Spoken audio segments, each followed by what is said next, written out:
Everyone loves a big payday, but loving a payroll provider, that's a little bit weird. Yet all across the country, business owners are loving doing payroll with Gusto.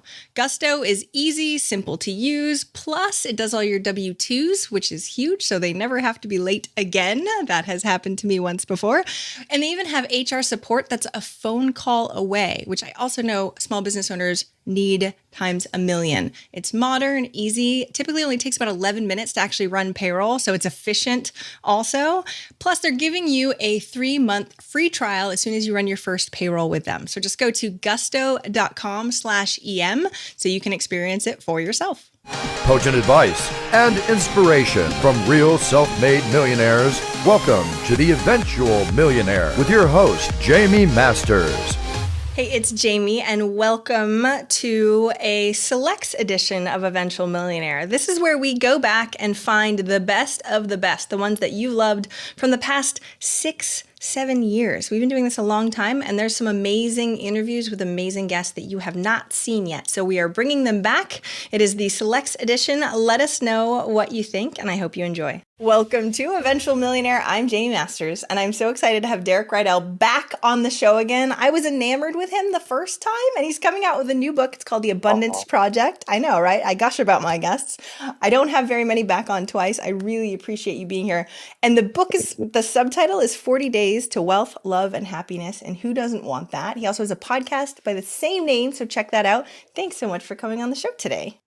Oh, thank you. It's my true honor and pleasure to be here. So I remember last time you were on the show and I was like, oh, tell me all of your wisdom, right? And because you have another book called Emergence. You had a podcast called Emergence. What is this? What is different about this book? Because I love the 40-day like boot camp-ish feel to it. It's exactly the same book, just new cover. And no, I'm just kidding. Well, you know, the whole idea of emergence after I almost died twice, you know, discovering what real self-growth looked like, is that life doesn't happen to you, it happens through you. That just like the tree is already in the seed, the pattern is there, the potential is there. When the conditions are right, when they match the pattern in the seed, its purpose, its potential naturally emerges. That's how all of nature unfolds.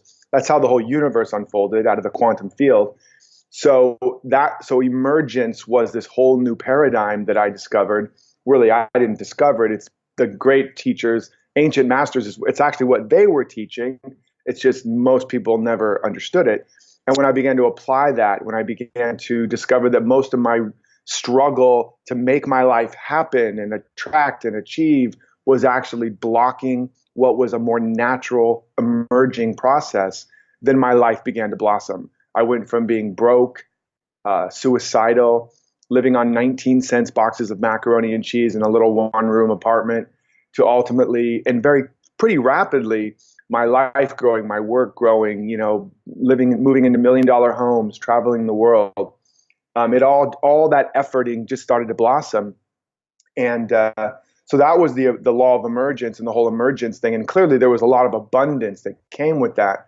But the core of the emergence work, the emphasis wasn't abundance. The emphasis was getting in touch with that seed pattern that's already within you, that true core potential and purpose. And then you could use it for any area of your life, whether it's your overall vision or purpose, your business, a project, a relationship. The whole paradigm of emergence works. But as I began to teach it more and more and more, and individuals who were particularly struggling with lack and stagnation and limitation in different parts of their life, I realized that one of the really core pieces of emergence was really the secret to abundance. And that is the stage 4, which is give what appears missing, which is based on the idea that whatever's missing is what you're not giving. And we've all know that giving is a good idea, that the generous giving nature tends to be good, but that isn't the whole story. It turns out that it's more about circulation, that circulation is the key to abundance. Wherever there's more circulation, there's more energy, there's more power, there's more growth, there's more green, whether it's green in nature or green in your bank account. Wherever there's more circulation, there's more abundance. And when there's lacking circulation, you end up with stagnation, diminishment, and ultimately the death of a system, whether it's an electrical system or your human body system or a nature system or a body of water. If there's no circulation in water, you get a swamp and you get a lot of mosquitoes. So that was the big discovery. And as I began to focus in on that idea, and I'm sure we'll unpack that more today, I realized that wherever people are struggling with stagnation, there's always a broken circuit. And when we could repair that circuit and get circulation going again in that area, all of a sudden life began to happen again, because that's what is necessary for life is circulation. And really quickly, and then I'll give it back to you, because you got to shut me up, because once you pull that string. No, I'm like I just, getting all of this, but I do have so many questions. Continue. You pull that string and he says like, there's no lack of circulation of words here. But if you look at words like currency, we think of as money. Well, it comes from the same root as current, which means flow. If you look at the word like affluent, which means rich, it actually comes from a root that means to flow. And so you see that in these very words that we talk about, economic words and all of this, there is this circulation. Is that your dog? Totally. It's the book Conversations with God. I want to write a book, Conversations with Dog, because it's like it's how the universe is trying to speak to you right now. Your dog is like, I got something to say. Oh yes. I understand what he's talking about. Why don't you humans? Circulation, not a problem over there. Yeah. Totally. So you look at all these words and you see that circulation, flow, and ultimately circuit becomes really, really key. And that the truth is embedded in the words we've been using. And ultimately, when I began to dig deeper and really apply that to my life and others, I watched as people went from being bankrupt to having more business than they could handle, make more in a month than they'd made in a year, but not just in money, as you'll see. Obviously, we're talking about money today because that's a focus, but ultimately realizing that the same substance that creates a wealthy bank account can also create a healthy body, can create abundance of love in your relationship or in your life, etc. Okay, so I've never heard the circulation type, right? I've never heard it put in those aspects. So I want to unpack that times a million right now, because my whole thing is having people with a net worth of over $1 million, right? So I say you can make $1 million, but if you spend $1 million in one, that don't count, right? And so, but what's interesting is that sounds like that's a piece of the circulation. So how much is too much, and how do you get that flowing without necessarily losing it all, slipping through your fingers? Right. So you're talking about what's the difference between just spending it all and having nothing left versus circulating it. Yes. Really important. First of all, I would decide to never again use the word spend, because when something is spent, it's gone. Right? I mean, that's what the word means. So instead, I would definitely focus more on circulating or investing or sharing, or, just words matter. Yeah. I'm not trying to be the semantic, Nazi here, but words matter. And so it's more about circulating. And we'll talk also about, at some point, about the real nature of money. Let me just talk about that for a moment, because I think that's really important. The real nature of wealth is not dollar bills, is not those things that we call, the money itself. That's just a symbol of wealth. And just like on a fruit tree, all the fruit on the tree is not the wealth of the tree. It's the outer byproduct of the real wealth, which is the tree itself, which is the invisible mechanism that allows the tree to take the raw soil and use it to produce the sap and the flower and the blossom and the fruit. That's the wealth. That's why when the tree is barren, the farmer doesn't go, well, that tree's broke, let's cut it down. The farmer knows that tree is just as wealthy, and in perfect season, it will produce another harvest and another harvest and another harvest. It's like the goose and the golden egg. It's the same metaphor. They're getting all these golden eggs, and they're like, let's cut open the goose and get all the gold and be done with it. And they cut open the goose, and there's nothing in it but goose. It was this invisible mechanism that was producing the gold.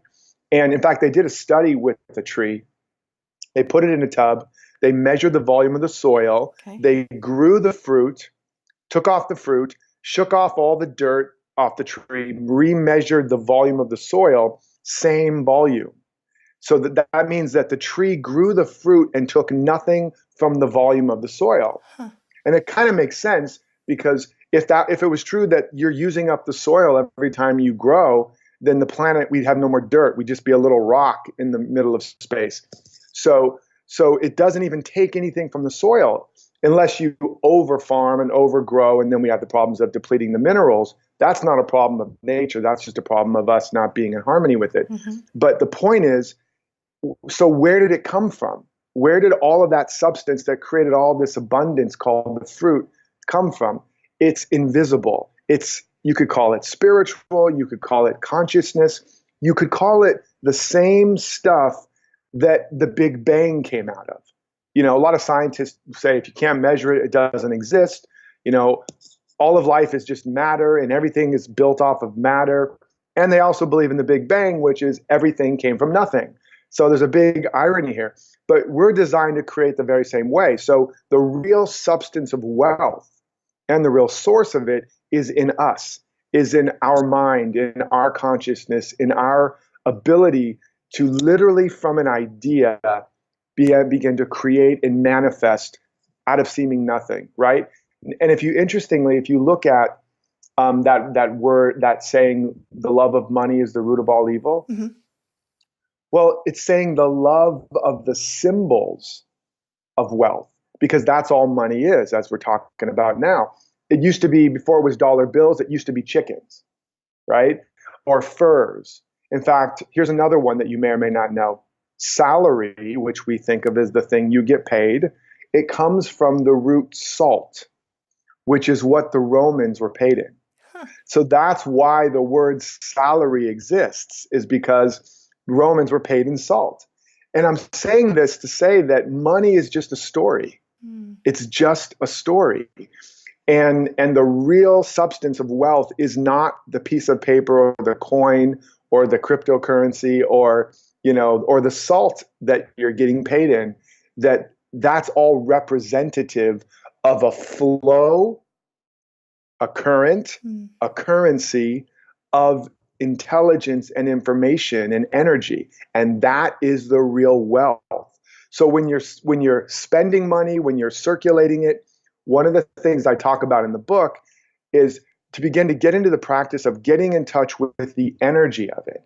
Really, when you're about to invest that money or circulate that money, become aware of all the ways it's blessed you, all the ways it's helped you, and all the ways it's going to help all the line in the chain of people it's going to touch. That dollar bill is going to be food for a child, education for someone else, groceries for someone else. It's going to help feed that farmer that's going to grow more food that will then come back around and feed you. And you begin to become aware you're participating in a stream of energetic circulation and flow. It's much more than just dollar bills. And you'll literally find yourself about to buy that milk or that coffee. By the time you get up to the line, if you go through this process, like, oh my God, this is amazing what I'm participating in. You thought you were just buying a coffee, but you're actually jumping into this river of inexhaustible abundance and circulating. And you'll feel so much more expanded, so much more excited about sharing and circulating. And now you're actually part of the process of real circulation. You're not just giving them $1 or whatever. What you've just exchanged is this energetic circuit. And so it's no longer just a transactional relationship. It becomes a transformational one. And you'll find you feel more abundant after you've circulated that dollar than you did before. Notice what just happened. Instead of I have $1 less, you now will feel like I am more as a result of that exchange. And this is not woo-woo, although for some of you it might sound like it. That energetic expansion, that mindset, that feeling like, whoa, I'm really a part of something miraculous here. I feel so good. This coffee I'm exchanging and circulating is actually, this money is going to bless all these people and add to the circle of life. I walk away feeling like, wow, I'm on purpose. I'm on mission. That is the consciousness of abundance. And that consciousness must begin to manifest itself as more abundance in your life, whether it's money or a wonderful exchange. You might feel so amazing and sit down to drink your coffee and sit down next to a beautiful man or woman and suddenly have a conversation. Before you know it, you're going on a date. And then you're like, holy smokes, like, look what just happened.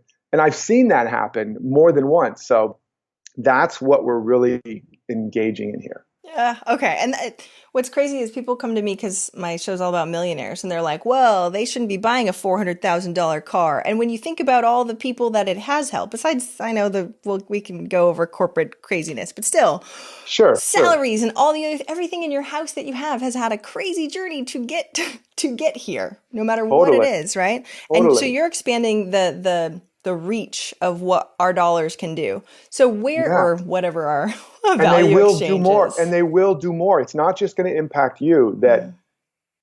your state of mind really matters. I mean, by the way, just on an even more practical level, during the Great Depression, when everybody was in food lines and bread lines and people were starving and hungry, there was no lack of food. In fact, there was so much abundance of food not getting distributed and circulated, they had to drive it down in train loads to the ocean and burn it. What? So there was no lack. The lack was the mindset. The lack was the consciousness. Really smart economists will tell you that the greatest danger in the economy is not the actual economy, not the amount of dollars. It's the consciousness and the mindset of the people. Because the minute they get into a lack state and they start withholding on and hoarding, and they stop circulating, that's the key. They hoard it. Then what happens? The dollars aren't in circulation anymore. The lifeblood of the economy dries up, and it goes into cardiac arrest because it's not circulating. And that's all based on mindset. It's not like aliens came down and snatched up all the dollars. No, the wealth is still there. The opportunity is still there. Apples are still growing on trees during a recession. It's all still working. It's that we get into a mindset of lack and stagnation. We stop circulating our time, our talent, our treasure, and the whole thing grinds to a halt. It becomes a swamp Okay. until somehow, some way people start circulating So again. how do we take that and figure out what's stagnant in us? Because it's one thing to see like, okay, that makes logical sense. The whole and everybody does something and it affects everything else. Yes. Where do we find stagnation in us, especially because you just said it was invisible and intangible, and how do we actually unclog ourselves? Well, wherever you are experiencing lack, there is some form of stagnation, right? And so let's kind of take a step back maybe and just sort of build a little bit of the foundation so people know really kind of some of the bricks of this particular structure. Perfect. The first thing, as I said, is that what I call the great reversal. We have to come to realize that life doesn't happen to us, it happens through us. It comes from us. In fact, the word human comes from a Sanskrit term, MN, man, that means the dispenser of divine gifts. Now, whether you believe in woo-woo stuff or spirituality, it doesn't really matter. You don't have to believe in it. But when you practice it, you'll discover it's a real principle. For example, you can experience this right now. You can be right where you are and imagine I called you up and said you won the lottery. You just won $10 million. Suddenly you're feeling amazing, right? You're like, oh my God, you're like suddenly full of energy and joy, and it's springtime again, and the flowers are blooming and the birds are singing their song to you. Now I call you back a couple minutes later and go, oh my God, I'm so sorry, wrong number, big mistake, you didn't win. Now you're feeling horrible. You want to crawl into bed. You find yourself at the freezer eating Ben and Jerry's. And so what happened there? Nothing changed in your world. You suddenly gave a meaning to your life that gave you permission to activate and really unleash feelings and energy. Well, where did that all come from? Did it come from the phone call? Of course not. There wasn't like it didn't secrete some kind of secret mist into your brain and then cause Ooh. you to feel great. It was 100% coming from you. The joy, the peace, the freedom, the energy. You probably suddenly had all these amazing inspired ideas. All of that was activated in you. You are a divine power plant. And a power plant doesn't receive the energy. It doesn't even just have the energy. It generates it out of seeming nothing, out of the friction and the mechanism of electroconductivity. So that all came from you. And that's true for every quality you think is missing in your life. The peace, the love, the joy, the power, the sense of confidence and abundance that would cause you to take more bold action in your life and in your business, that would cause you to write that book, build that program, launch that business, go out there and knock on 1,000 doors. All of that comes from you. It doesn't come from any condition. So that's the first thing we have to understand. We have to just accept everything that I need to be all that I was created to be is in me. The second piece is that whenever you start to make anything outside of you your source, the universe is set up to fail you. It's set up to start creating problems, creating resistance, and fail you. Why? Because it's not your source. And you're putting your power outside. You're selling off your power for a temporary piece of security, but eventually you won't have the capacity to keep sustaining that, right? And then the third piece is what we already talked about, that wealth is invisible, spiritual, energetic, your consciousness, your mind. Once you know all of that, now the obvious question is, okay, Derek, how do we start getting this out? How do we start generating, right? Is that what you're talking about? How do we start generating that? So I created in the book a framework that I call the 7 gifts that give you everything, or the 7 wealth activators. And what these are is basically 7 channels that you can start circulating through. And we can talk about that more, or if you have any other questions about what I talked about there, Jamie, you can certainly. So many questions. Everybody get the book so that way you can read all of it. We can't cover it all in one little spot. So before we jump into these 7 channels or 7 gifts, is there any other burning questions you have about that whole foundation so that we know we've sort of unpacked? Go ahead. Because we have to get the foundation right in order to even build on top of it, right? Absolutely. So on the second piece, do you have an example of that? Like when you give your power out, what does that mean? Can you give me an example of what that looks like?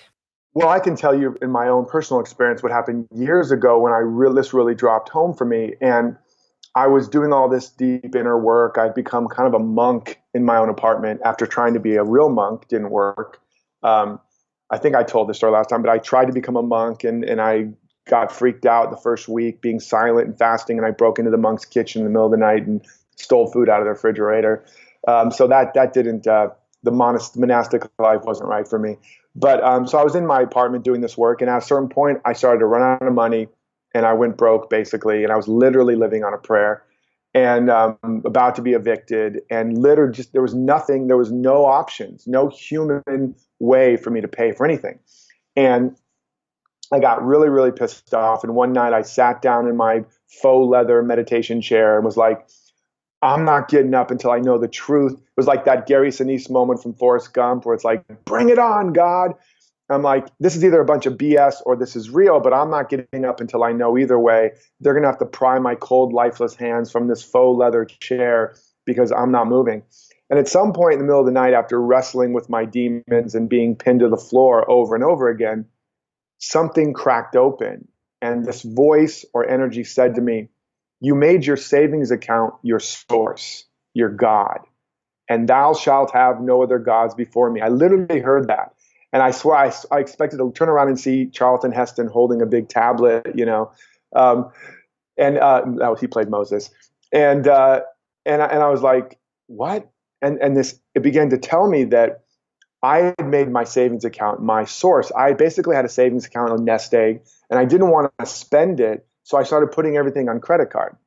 And little bit by little bit, my credit card debt got maxed out. And then I had to spend the savings anyways. And now I was broke and in debt.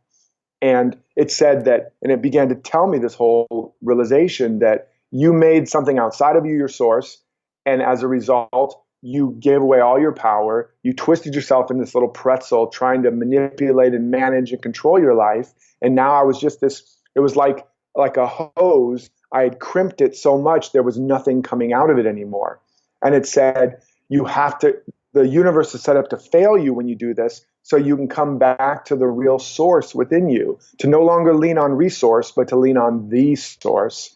And begin to engage in that again. Because if you're giving your power away to some job, some person, some partner, believing they're your source, what happens? You have to start, being manipulative. You have to start deciding, should I say this? Can I be this? Can I be who I really am? Can I say what I really need to? What if they don't like it? What if they reject me? Then I'll lose that love, that job, that money, that security. See, it's this whole big human game. And so we're constantly negotiating with our true self and our authentic self and our real power and message around making sure I can hold on to what I have and nobody will take it away, or making sure I can still get what they've got of mine so that I'm going to be safe. That's the whole human drama. And it was saying, yay, right? As a result of that, you're constantly negotiating with your truth. He's being a jerk, but if I really tell him that, he might leave me and then I'll be alone. And what if he's the best guy for me? Yeah. Or my boss is treating me terribly and they're not respecting me. If I really show up and stand in my power, what if they fire me and I don't have a job? And so we're always negotiating because we don't have our power. So it was just showing me this whole thing. And then as it did that, this peace began to come over me. And I felt this inner connection again. I felt that the agency, the locus of control was in me again, that I'm the power, I'm the answer, I'm the salvation I'm waiting for, not my bank account, not anybody outside of me. And I could feel it again. And it's important, I could feel it. And this peace descended over me like I'd never felt, and I fell asleep. And I woke up the next couple of days, I was walking around just in peace, even though nothing had changed. And then I got a call from my former acting agent who said, I know you don't do commercials anymore because you're too spiritual, but I was crazy. But they just called looking for you out of the blue. And I said, okay, I know that's an answered prayer. I went on the audition, I booked it. They broke it into 2 commercials, and I made more for 2 days' work than I never made in an entire year. But it wasn't just the money that came in and the opportunity that happened just like that, and that it was completely outside of my self-concept. I would have never thought to even go in that direction. And notice I didn't put any effort into that.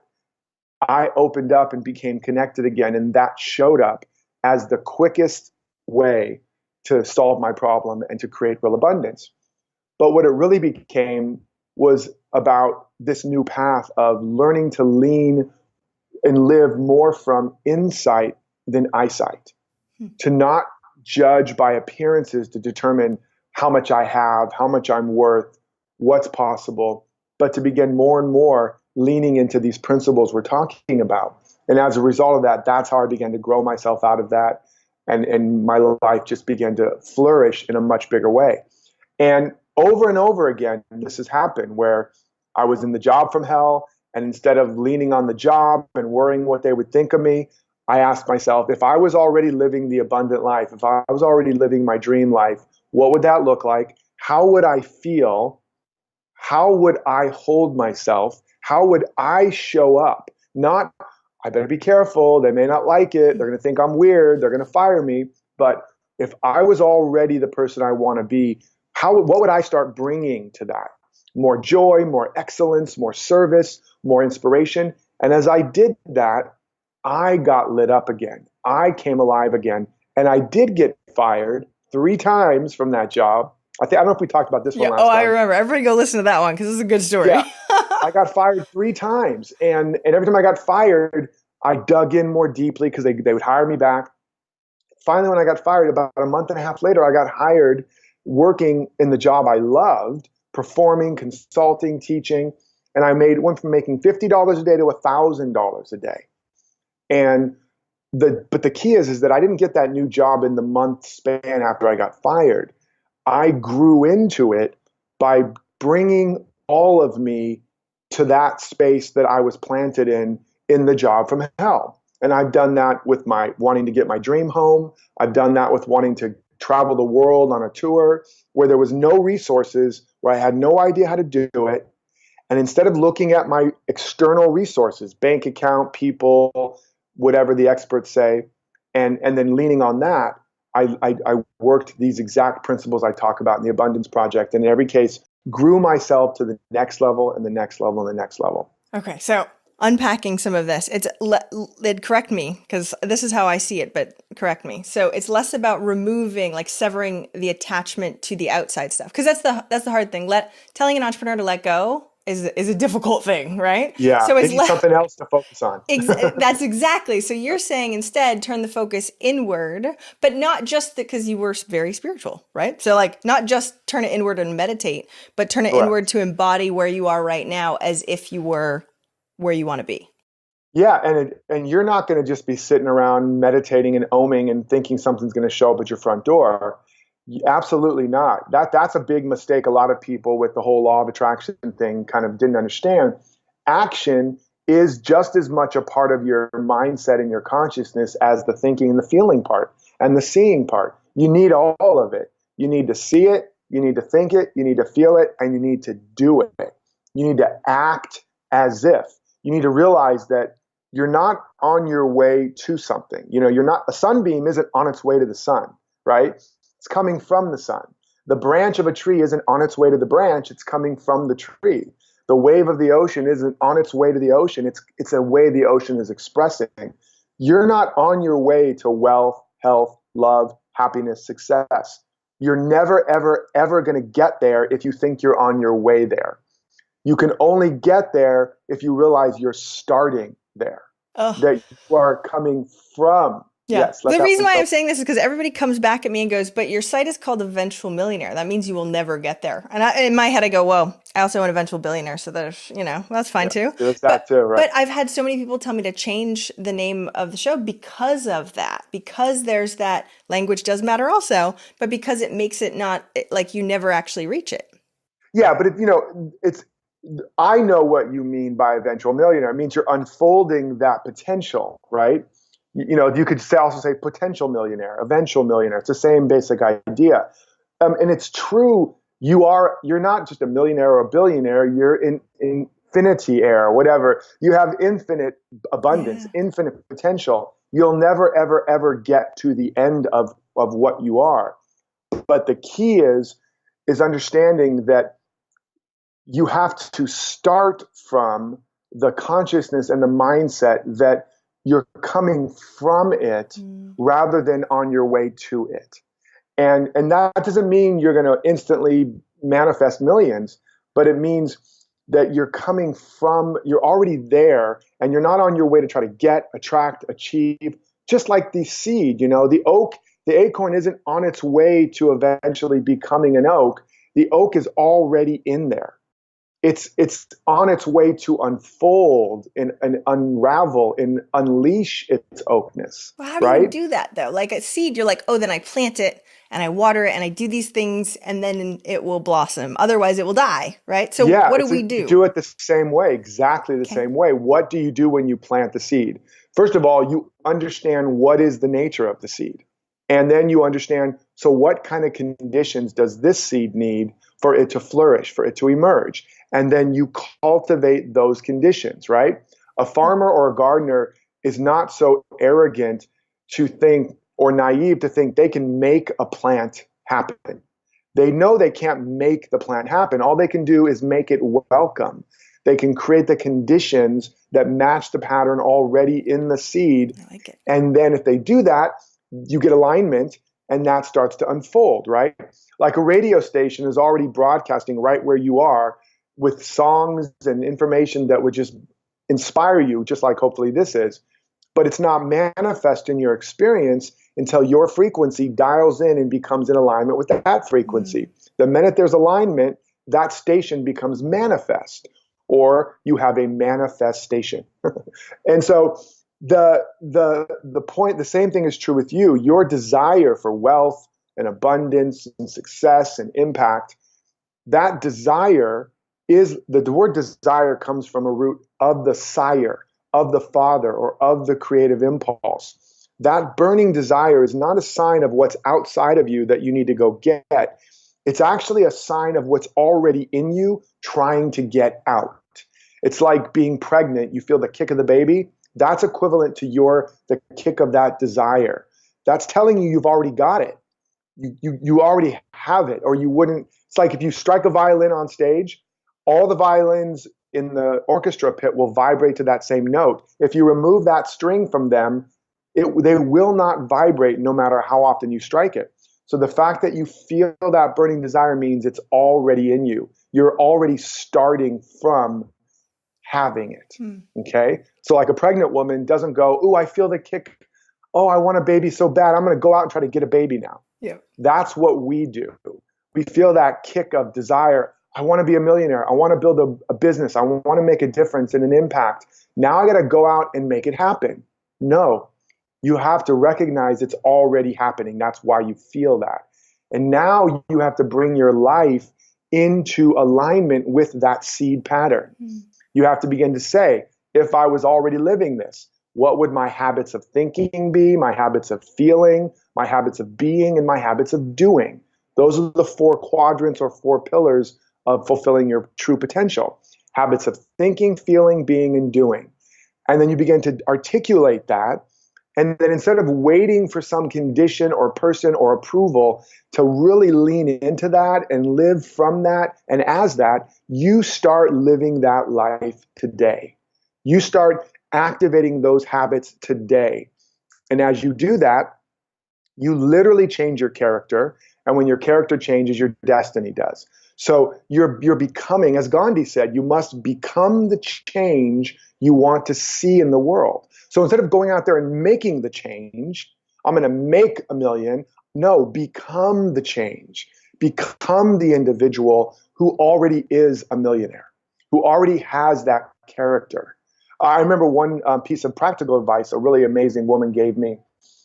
She said, imagine add a 0 onto your current revenue. Now, if that was your revenue, how would you show up to work tomorrow? Ooh, that's a good one. Right? Yeah. How would you show up to your business tomorrow? Yeah. See how now suddenly how it would be a very different state. You would invest more. You might circulate more. You might play bigger. And then part of you is like going to go, "Oh my God, I can't do that. That's crazy. I'm not that." That's what's stopping you. Yes. That is that mindset. Not that you don't have that much money or whatever. And that we think we're going to wait to have the money, wait to have the opportunity, wait to have the time, the energy, the clarity, the inspiration. No, it's exactly the opposite. Whatever you wait for, you are actually weighing down. And so this is the ultimate weight loss program. That's good. And so you have to actually open up and let it out of you. That's what the poet Robert Browning was talking about when he said, you must release the imprisoned splendor. It's in you. And if you're waiting for anything outside of you to change, you will be waiting forever. So hopefully that begins to explain a little bit of what we're talking about. Yeah, I could go on for a really long time because the things that came up for me as we were going through this is that for me, especially at the very beginning when I was not confident at 20 something years old, like just pushing as hard as I possibly can to what I embody now, which everyone's like, you are so confident. And I forget what it was like to be not confident because I feel like I've always been confident now. Right? Exactly. But that's with anybody I've interviewed with any of these things, when you live it and embody it, it's like a no-brainer. And going though from the gap of not feeling it to the gap of feeling it is that crux where everyone's like, oh, right? Yes. So I love that little tactic. And we forget that. Right? But if you look at people, and you really read their stories, and you look at people like Elon Musk, or you look at Walt Disney, or you look at Oprah, you look at just all these people, they didn't get the outer validation and approval. Yeah, man, great idea. People thought Einstein was crazy. They thought Mother Teresa was crazy. They thought Oprah was crazy, like she's going to blow everything to try to do all this talk show spiritual stuff. Elon Musk lost almost everything in trying to launch his stuff and was literally having to borrow money and sleep on a friend's couch after having made tens of millions of dollars. Walt Disney went bankrupt a couple of times trying to create the happiest place on earth. So, these people didn't wait for the conditions. They became the conditions. They leaned into it. They began to live from it, from a vision. They had a vision, they had a dream, they had an idea that was compelling them. And if you don't have that, if you don't have an idea that is really compelling you, that is pulling you, you definitely have to start there. That's very important because that's the seed speaking to you. If the seed is not speaking to you yet, if all you have, your vision is just merely making more money or making more money so you're not stuck, that for some of you that might be enough if it's really compelling. There's some people where the idea of making money is as compelling as saving, hungry children. And that is definitely something they're compelled by. But most people have a bigger flat screen TV than they do a vision for their life. So you have to have a compelling vision. That in other words, you have to tap into that seed of potential and purpose in you and begin to understand and articulate, who am I really? What am I really here to be, do, create, and contribute? And then you can build from that, and you can reverse engineer these 4 pillars we're talking about. The habits of thinking, feeling, being, and doing, and start creating a way of life and a daily practice so that you're living it. And one other little quick thing about this, as you start to really live it, like I did in that job from hell, you'll start to get lit up. You'll start to be inspired and empowered and on fire, even when the conditions don't match it. And you'll start to experience what it really feels like and tastes like to be free. Because I was on fire at that job. I was given 5-star service in a 3-star restaurant. And I even wrote an article after how I stopped waiting and started serving. And I realized, wow, I can feel amazing. I can be inspired. This state that I was in, this is what everybody's going for. I've already got it. This is the thing I thought I would get once I had the money and the job. I've already got it. Oh my God, I can go to the real prize now. I don't have to, purchase my joy and my freedom with some kind of external condition.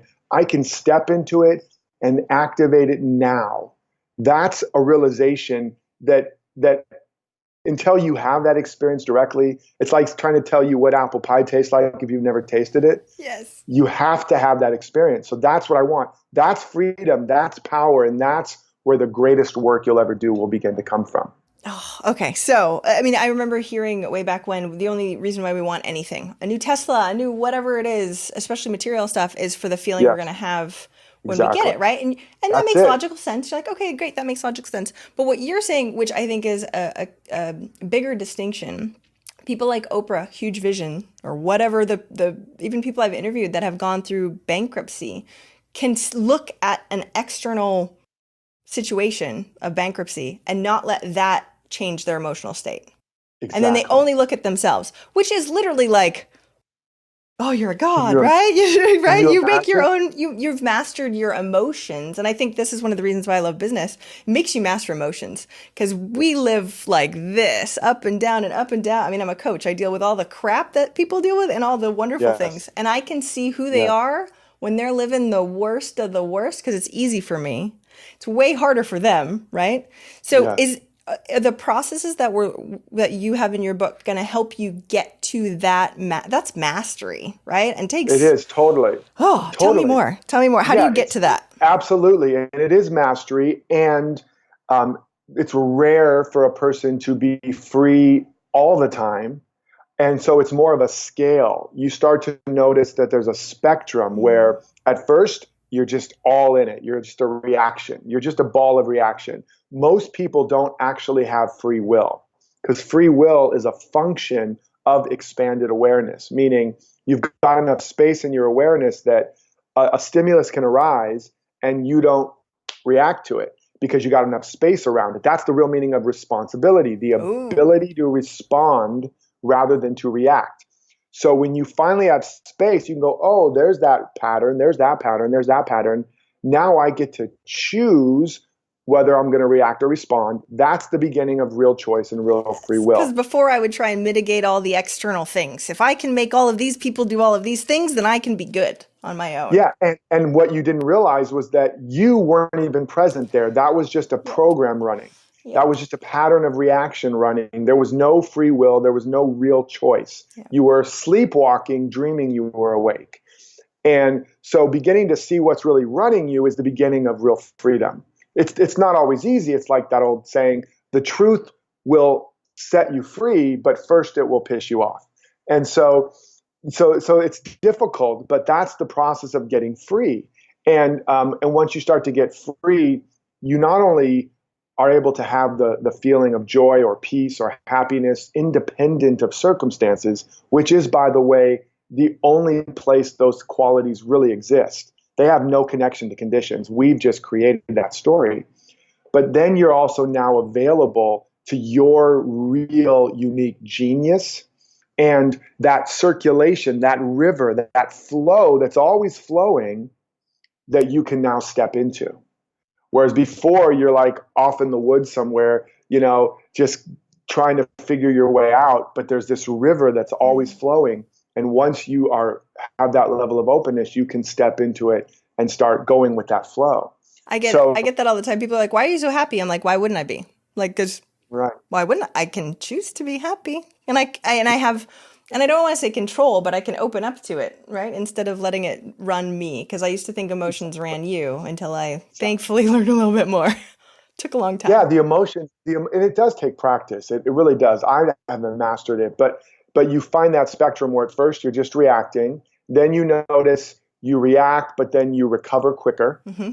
And then you notice it coming up in you and you see the reaction happening, and then you choose not to react. And that's the beginning of like, oh my God, I didn't react to that this time. That's new. And then eventually you notice it arises, you're able to hold it, witness it, you don't react to it, and it dissolves back down again. And I've literally seen this. I remember once this person was all angry at me, coming at me about something, and I noticed the reaction bubbling up in me. And I think I just had a really good meditation or something, so I was really spacious.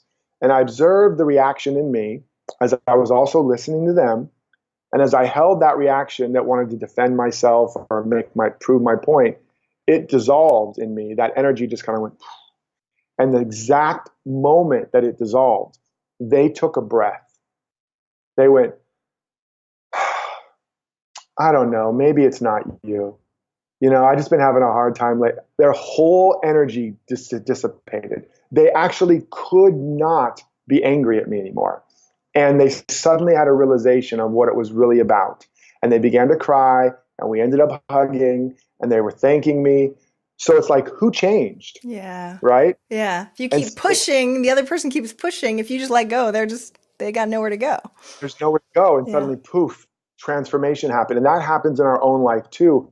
When we're able to look at that reaction and allow it to be transmuted, then all of a sudden there's new energy, there's inspiration, new avenues open up that we couldn't see before. Flow starts happening again. The circuit gets reconnected again, and we move out of stagnation into a greater and greater circulation. And then suddenly we've had those moments, right? Sometimes it comes after a lot of pain, and we finally just throw our hands up, we surrender. And in that moment of opening, that channel opens up again and energy starts circulating again. And suddenly we have an idea or the phone rings, but we've rarely made the connection. Why did that work?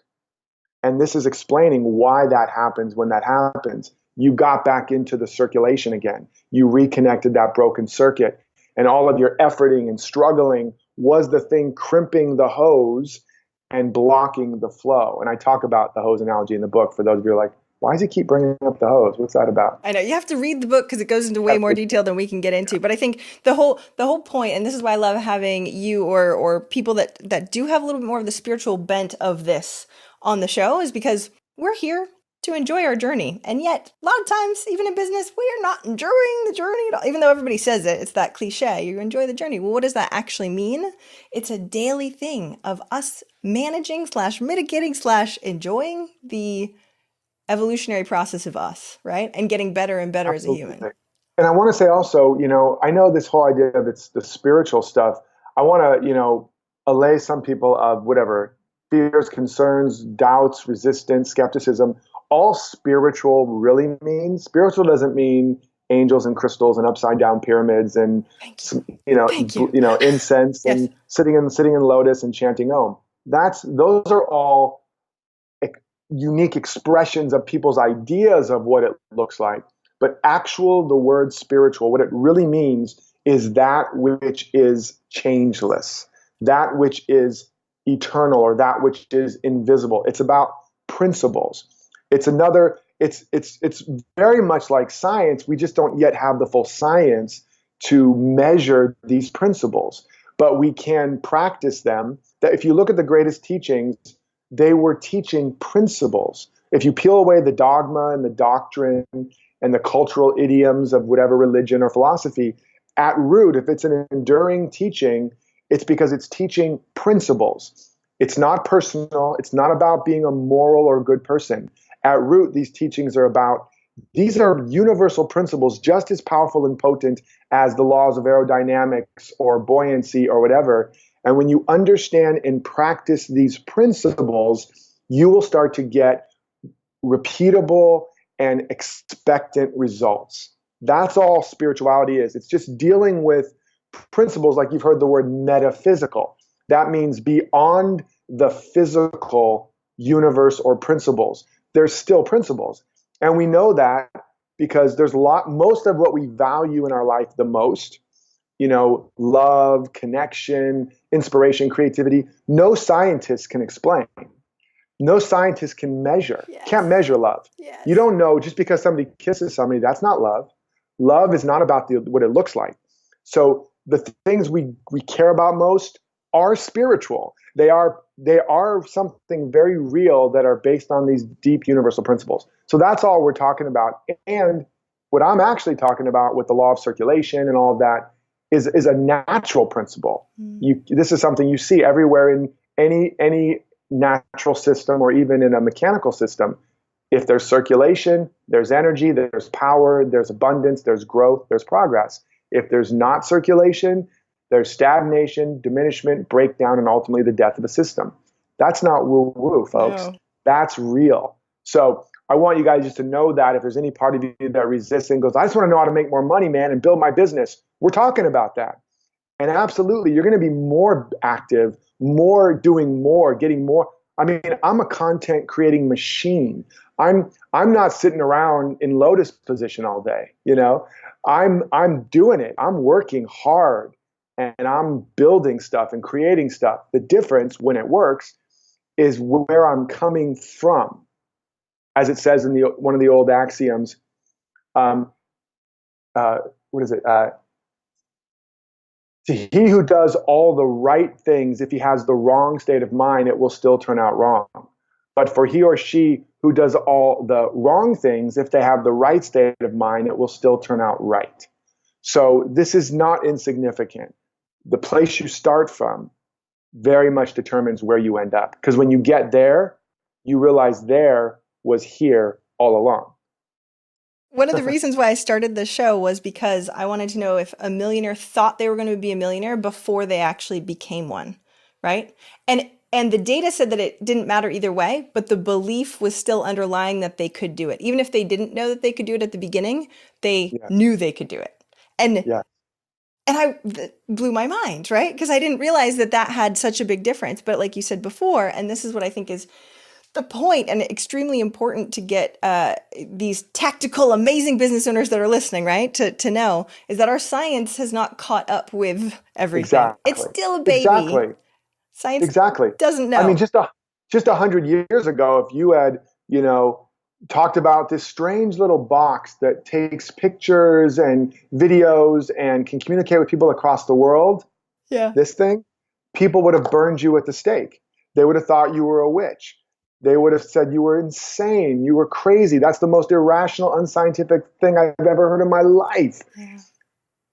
Yeah. So what we take for granted today was crazy and insane as anything 100 years, 1,000 years ago. And what you think now today is just woo-woo, airy-fairy, gobbledygook, this will be taken for granted 10 years, 20 years, 100 years from now. It's the same thing. Yep. So we have to not be so arrogant and so narrow-minded to miss that most obvious fact that most of what we take for granted today, if somebody was talking about it, around the fire in the tribe, a couple hundred years ago or 5, they would have said, you are insane, you are crazy.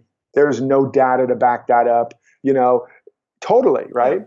Invisible things moving through the air and creating music or sound. They'd be like, what? what have you been smoking out in the jungle, my friend? Seriously. So we got to remember that whenever we find ourselves going, oh, this is too woo-woo, this is airy-fairy. Everything you do today is airy-fairy 100 years ago. So just remember We're that. the old curmudgeons of the of the future. Yeah. Darn it, no. But opening your mind to that, that's why I do this show. And I know we have to start wrapping up because I was running so far over, but I love you. I would love to have you on the show again. Write more books, please, Absolutely. so that way we can talk about more. We could do a part 2 if you want, if you need to get down and dirty. Because there's so many more nuances to diving deeper into this, especially depending on the path where people are, right? So Yeah. I'm going to ask Yeah, go ahead.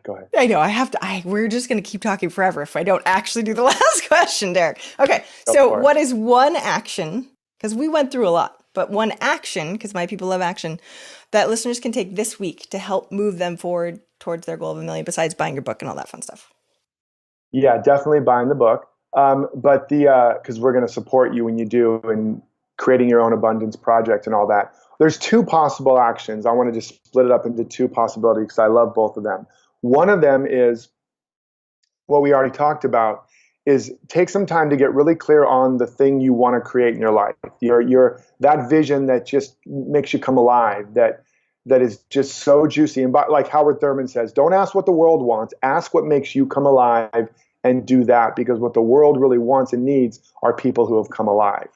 So get clear on that vision, articulate it, define it, refine it, and then ask those questions. If I was already living that, and you can use visualization, whatever, to be in it, see it, feel it, what would be my habits of thinking, feeling, being, and doing? And what I mean by that is, if you already had all this money or whatever, probably when problems arose and challenges arose, you would have a different mental habit of how you responded. Maybe now your response is to go, what's wrong with me? Or why is this not working? And kind of as a default to go, why isn't this working? Or when is this ever going to work? Or looking for the problem to protect yourself. Whereas if you already had that wealth, you would probably have a mental habit of, when stuff came up, you would default to looking for the opportunity, looking for the growth opportunity, looking for getting excited because it means you're about to grow and be stronger. That's a different mental habit, and you can practice that. So there's also emotional habits. There's habits of being, if you were living that life, who would you be? Would you be more generous? Would you be more playful? Would you be more outgoing? Would you be more bold? These are things you can actually practice. So look at those 4 quadrants, the habits of thinking, feeling, being, and doing, and then ask yourself, how can I begin to bring that to my life, my job, or whatever today? And actually write it down and sit with it for a moment, and ideas will start to bubble up. You might say, okay, maybe playful is a habit of being. What would it look like for me to be more playful in my life now, or in this relationship, or at my job? And suddenly insights will bubble up, and some of them will be ones you've already had, and you'll be like, oh yeah, I remember thinking of that idea, but I told myself I couldn't do that, or they think I'm weird, or I don't have the money or the time. That's how you know you're really on track, because you start to remember all the little impulses you've been having but denying, all the little yeses that you've been saying no to. And so life is on your side, but now you have to get on your own side.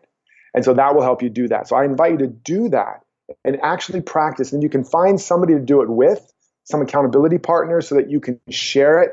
And that way you don't get to hide, and they can say, well, did you do that? And you're like, I better do that because I have to talk to them tomorrow. I better find some way to be more playful today. Get accountability. That's the way you get leverage on yourself. One other quick possibility. Look at your life wherever something feels stagnant right now, where something feels missing. Like in a relationship, you're like waiting for them to validate you or value you or respect you or love you. And instead, I want you to turn that around. I want you to ask, if I totally loved, valued, respected myself, how would I show up in this relationship?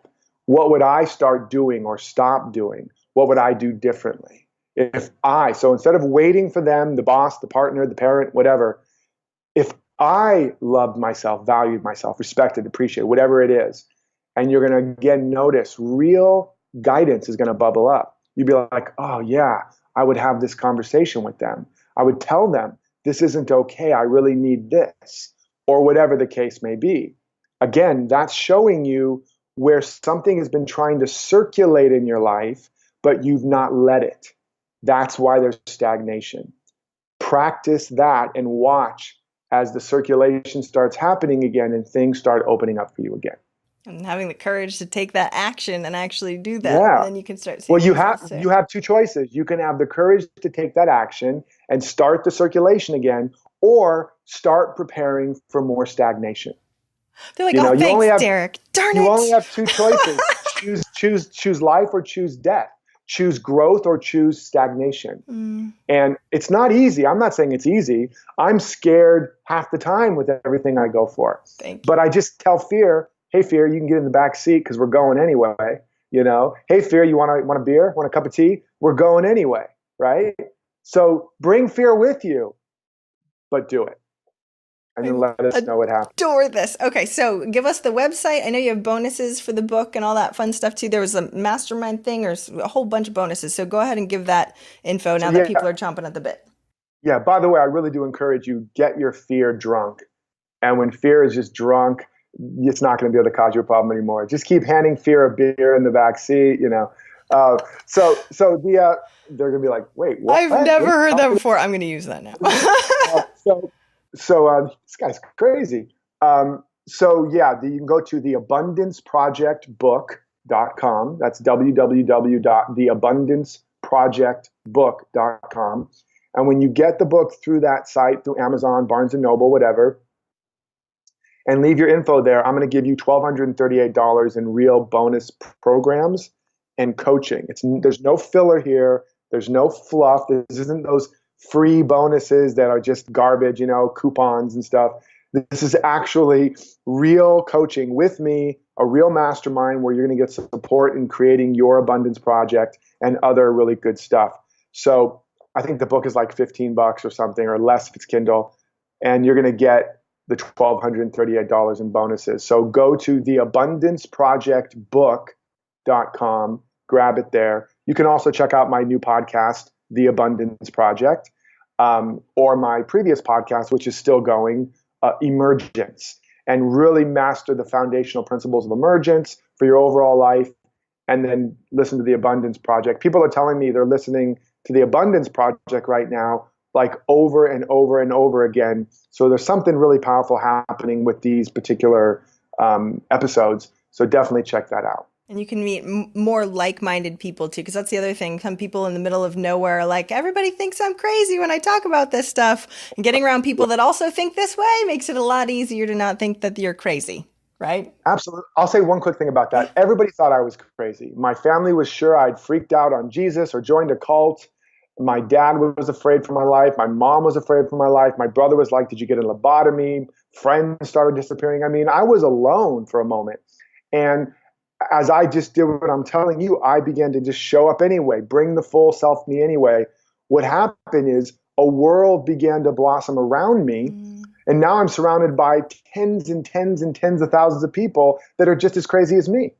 And so instead of me trying to conform and hope people would like me and try to fit in, I had to be myself fully. I had to show up fully. Now I'm surrounded. And then one by one, all of my family came back. They're like, what's happening over there? They're like, what are you up to? And suddenly now they're on their own path and they're doing their own work.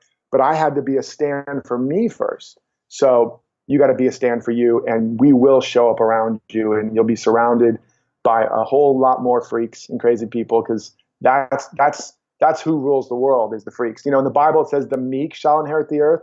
It was a typo. It really was the freak shall inherit the earth. Perfect. I love being around all the freaks. Thank you so much for coming on the show today, Derek. I really, really, really, really appreciate it. You're welcome. It's my joy, my pleasure. Thank you, guys. Would you consider yourself a high-level entrepreneur? Now, most likely, if you're listening to this, you definitely are. And what I've heard over and over and over again is it's hard to find like-minded people that are like that too. Again, I'm from Maine, so I totally understand how difficult it can be. Thank goodness I have an amazing online community, so I know tons of them. And that is exactly why we are starting this brand new mastermind group with high-level, like-minded entrepreneurs, the ones that you know you can go alongside with that will help move you to the next level, let alone with kick butt coaching from me, because I like to slap you around, both on focus and on strategy. So if you're looking to double or triple this year, which I know most of you are, I want you to go ahead and apply and see if it's a good fit for you. I will totally tell you if it's not and if I wouldn't do it if I were you. But go to eventualmillionaire.com/apply. We are looking for amazing, like-minded entrepreneurs. My previous mastermind members have told me it is life-changing. So take the time today, fill out the very quick application, and we'll see if it's a fit. Take care.